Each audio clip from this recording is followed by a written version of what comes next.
Hi, I'm Jane King, and this is New to the Street in person back here at the NASDAQ market site in New York City. This show is all about public, private, and blockchain companies, how the CEOs, the founders, and the innovators bringing you lots of opportunities to consider. Here we go.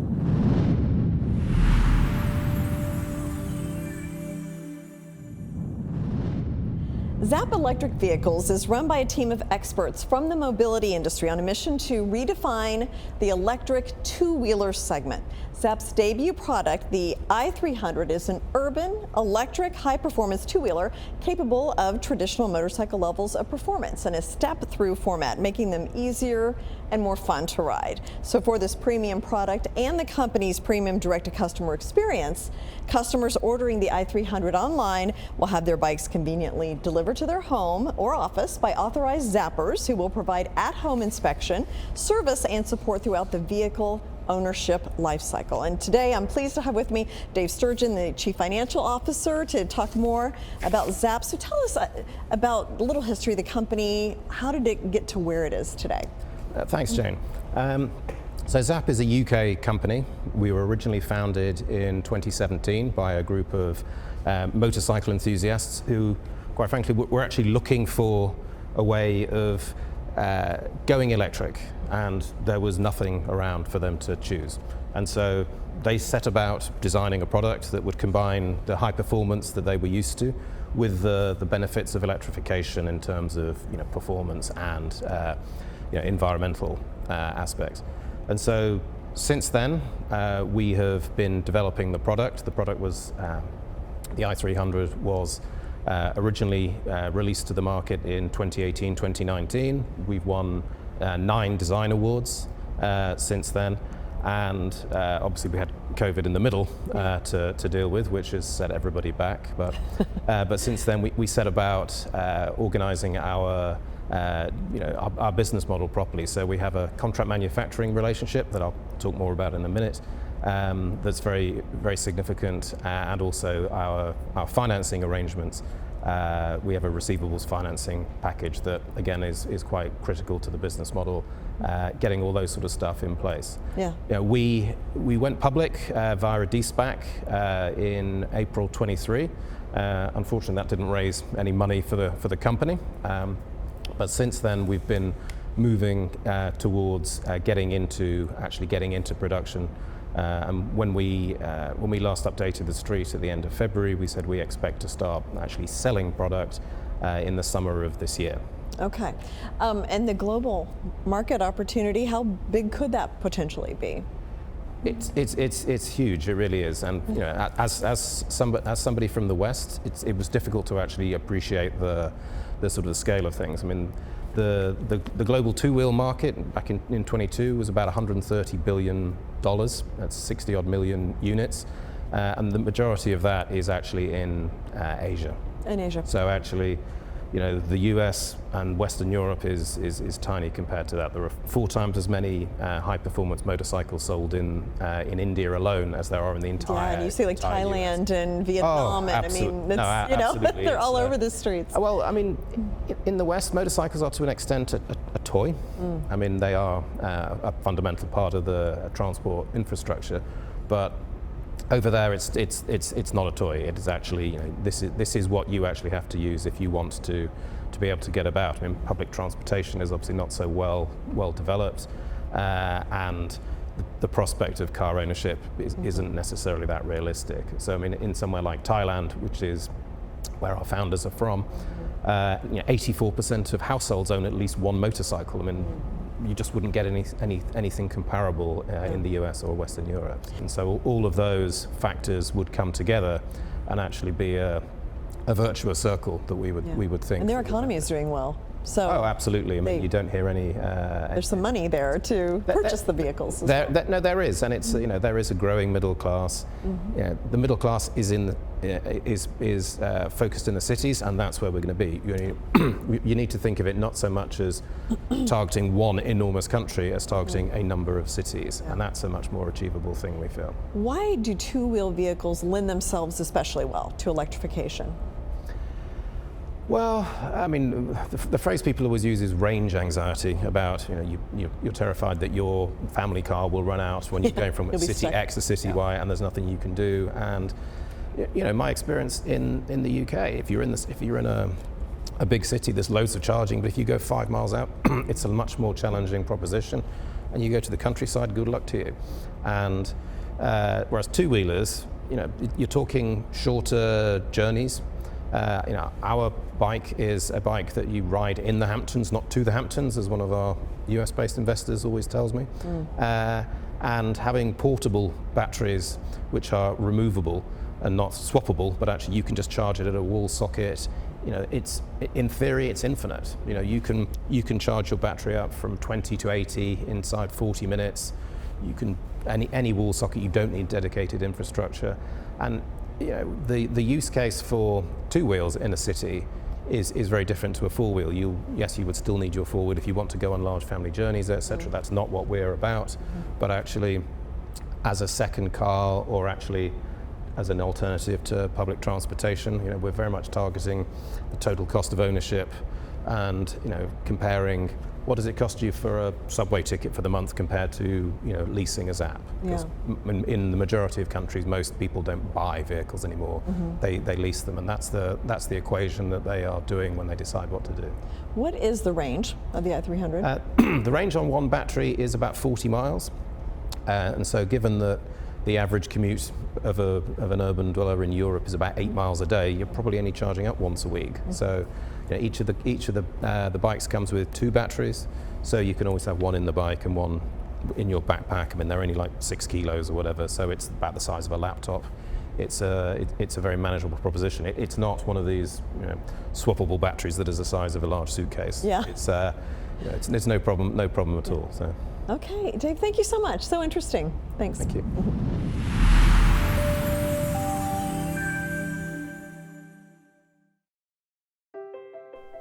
Lameness issues, joint pain, and osteoarthritis can be difficult to treat and debilitating for an animal's health and well-being.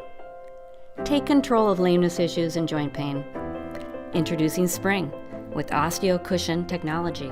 With just one injection, Spring with OsteoCushion technology targets the root cause of lameness issues, joint pain, and osteoarthritis, helping animals do what they do best.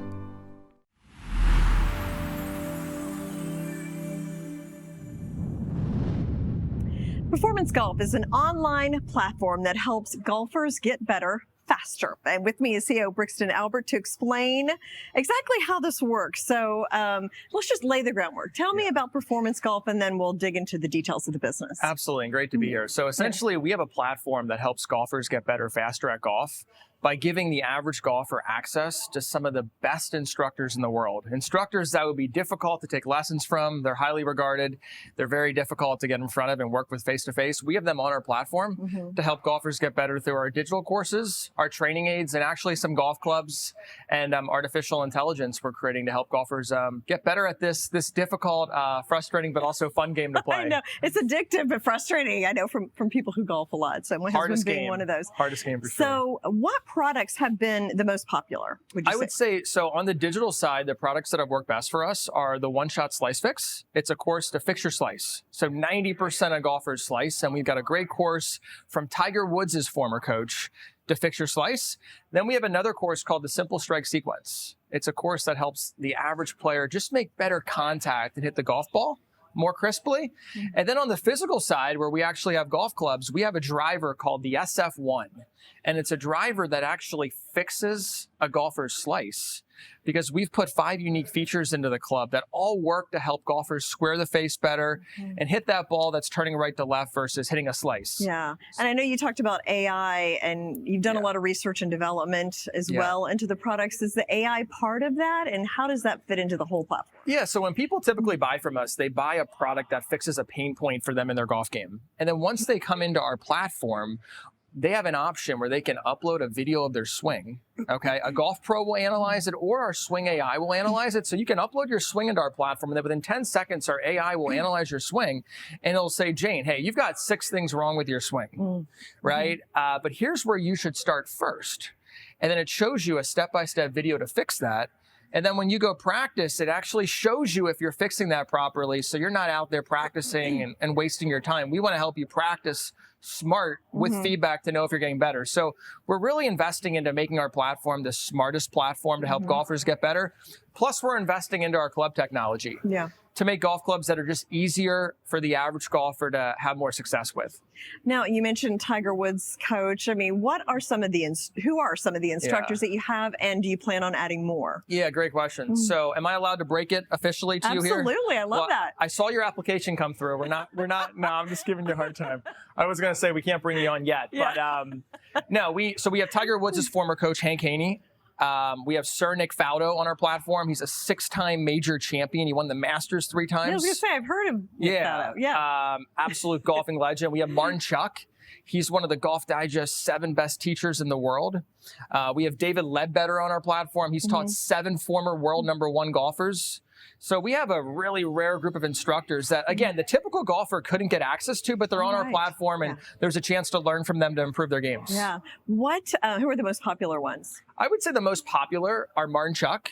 Martin's got an amazing course called the Simple Strike Sequence. Martin is just so good at dumbing things down for the average amateur to help them learn things in golf faster. Martin's got golfers that fly in from all over the world to see him. So Martin Chuck and Hank Haney, Tiger Woods' former coach, he used to work with Tiger, I would say are 2 of our most popular teachers. What makes performance golf different from some of the other online golfing platforms out there? Yeah, that's a really good question. I think when you look at the golf industry today, there's like YouTube, there's magazines, and it's often like pulling advice from all these different places. What our platform does is it guides golfers through a strategic journey to improve their game. So you come into our platform, you upload your swing, you figure out what you need to work on. So you're working on the right things. You come into our platform, you can enter your stats when you play. So if you had a bad day with putting, our platform can say, hey, we saw your putting was a little off today. Check out these videos to learn from one of the best putting teachers in the world.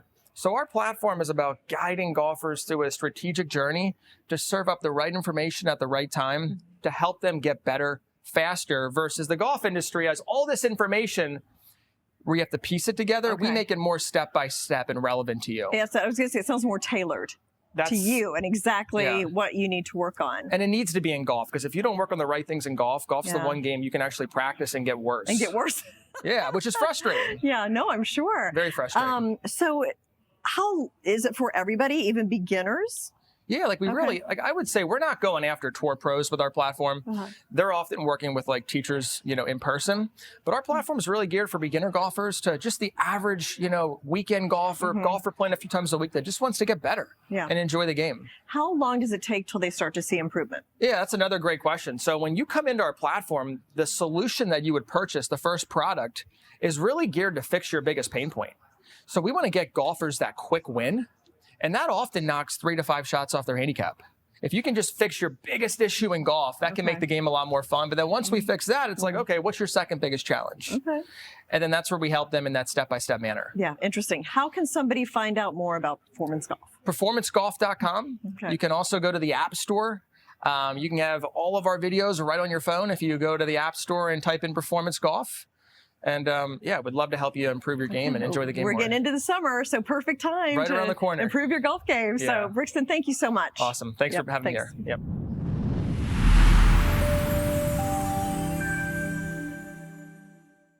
Do not fear, Microban is here. SGTM's Microban is here to restore your soil and health. Healthy soil, healthy food, healthy people.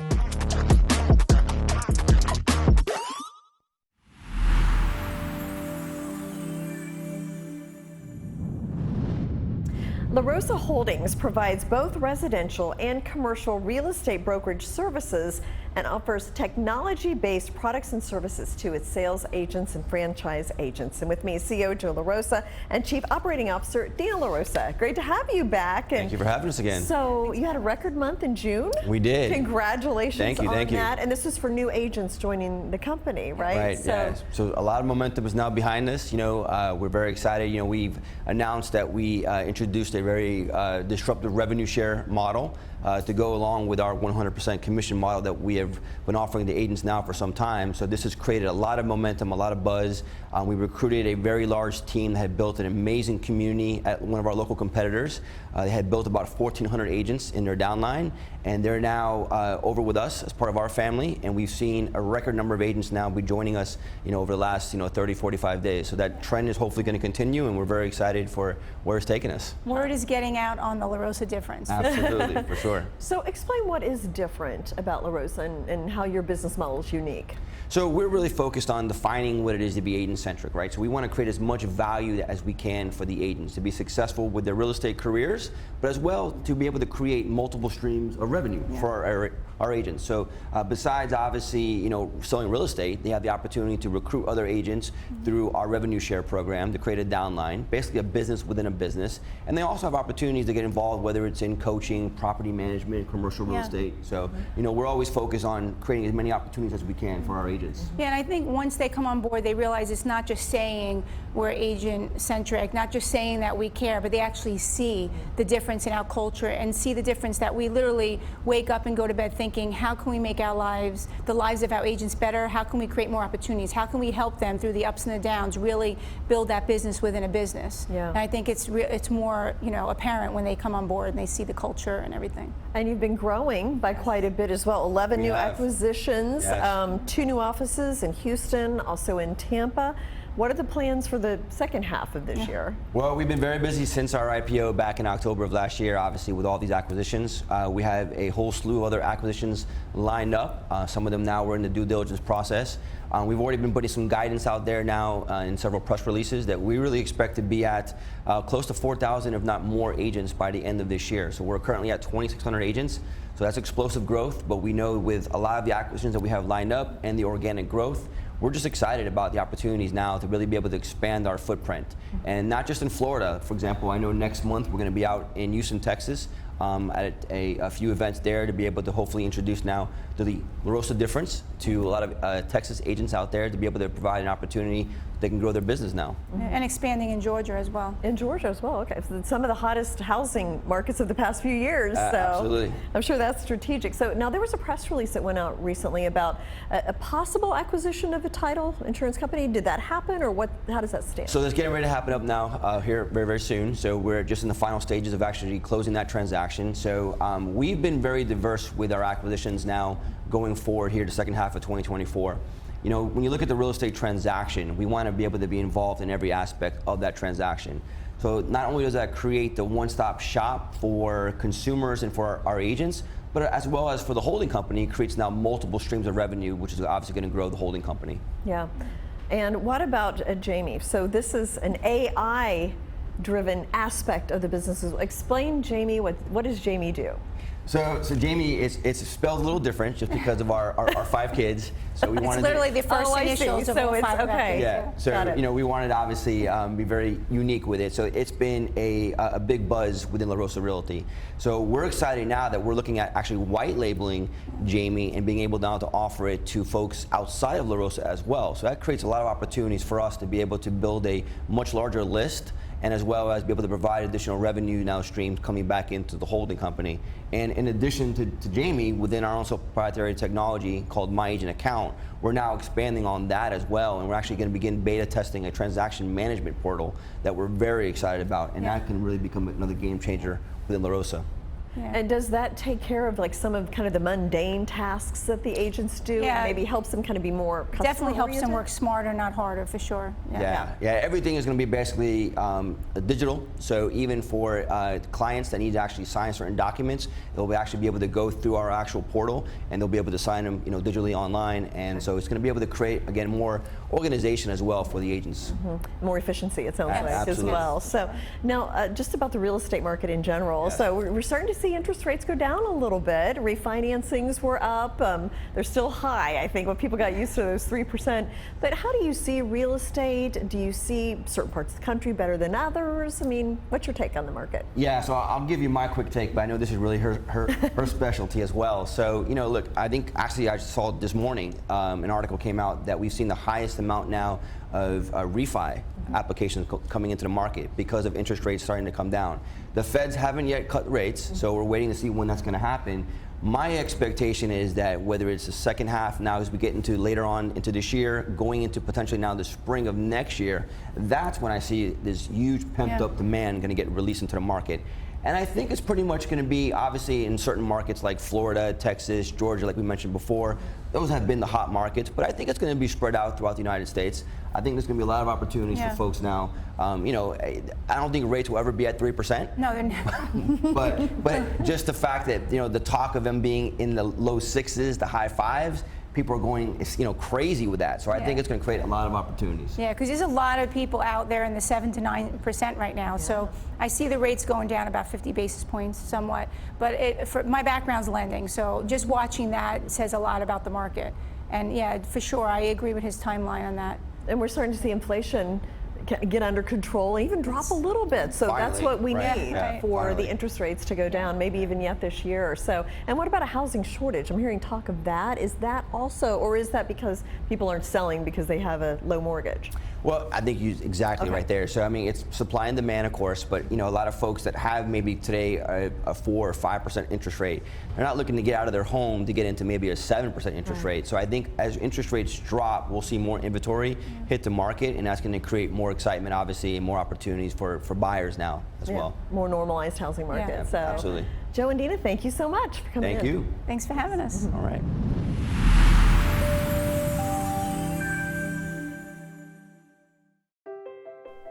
Lameness issues, joint pain, and osteoarthritis can be difficult to treat and debilitating for an animal's health and well-being. Take control of lameness issues and joint pain. Introducing Spring with OsteoCushion technology. With just one injection, Spring with OsteoCushion technology targets the root cause of lameness issues, joint pain, and osteoarthritis, helping animals do what they do best.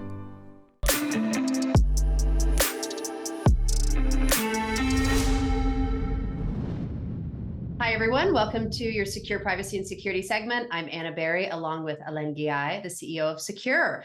Our weekly hack topic is another hack. It happened at the Florida Health Department. More than 20,000 files of so many Floridians' most sensitive information. This is medical information like lab results, medical release forms, worker compensation records, and COVID-19 diagnosis. This is all hacked, and now it's released on the dark web. Scary stuff, certainly stuff I don't want anyone knowing about. My medical records, how important that is to all of us. Elaine, why did this happen, and how can we possibly prevent this from happening to more Americans? Well, this is very unfortunate because this is a highly personal type of record. I've done an interview way back with a gentleman named Dr. Steve Turley, and I did explain that during the COVID-19 period, China had all the medical records of U.S. citizens. This is in line with that because medical clinics and companies are not experts in storing data properly, obviously. I've seen some horror stories myself. Now, I can't speak for the state of Florida, but something happened, some hacker came. This is sometimes people are using legacy system, which are old system, the same open source, the same true duopoly email system. So they'll get in, right? So they'll get in. And I mean, what do they want with your medical record? It's highly personal. It could be used for blackmail. It could be used for sale in the dark web. I mean, I don't know what somebody would do with your HIV test results, but they have value of some sort. And if we want to go really on the sinister side, these are medical information that could be used against U.S. citizens down the road through medical supply disruptions, stuff like that. So it's not good. I think governments and private clinics should take better steps at protecting their patients' data. Right. But this segment is really about what steps can we take, because we can't trust the companies and corporations out there anymore with our information. So what's a tangible step that we can take today to make sure that our data is private? Well, a big thing that we do is communicate with our clinics, right, or our doctor. I would recommend, which is what I would do, I would recommend using our secure mail solution using the secure send feature. And that way you're guaranteed that the email is not flying around over the internet and also stored on their servers as well. That's one way to do it. And that's a great way to keep private communication. People understand. You can say, hey, I'm going to send you on secure send, upload my results there, and that way it doesn't go over the open internet with business email compromise. In this case, it was healthcare data compromise. That's one way we can do that. If you go to a clinic website, if you look for your result online, many clinics, I'm sure, offer that. I know in Switzerland, every medical record you can go after, you have a username, password that they give you, and you go to the website to see your results. I would use a secure VPN to do that, because at the very least, you're going to be invisible. You're going to be somebody that's supposed to be in Switzerland, and it protects your identity and it encrypts your connection. So I'd recommend getting the VPN and the email. If you go online to see results, always use our secure VPN, because you're guaranteed that nobody can hamper with that data whatsoever. It is Swiss law that your IP address is your private property, and we do respect that. We have our own infrastructure. We don't use any third-party cloud, and we don't data mine you. So at the very least, those two steps would be great. Well, those are two tangible things that we can do today to make sure our data, our medical records, and more is private and secure. And that's with the secure solutions you provide. So what is your promo code for our viewers today, Alain? Sure. If you go to secure.com, secur.com, you put promo code privacy, and you get 15% off any solution for the next 5 years. That's valid for individuals and businesses and corporations. So I encourage everyone to take advantage of those offers. Fantastic. All right. Well, always great speaking with you. And we look forward to having another topic next week of the Weekly Hack. Thank you, everyone, for watching. Thanks, everyone. Bye, Anna.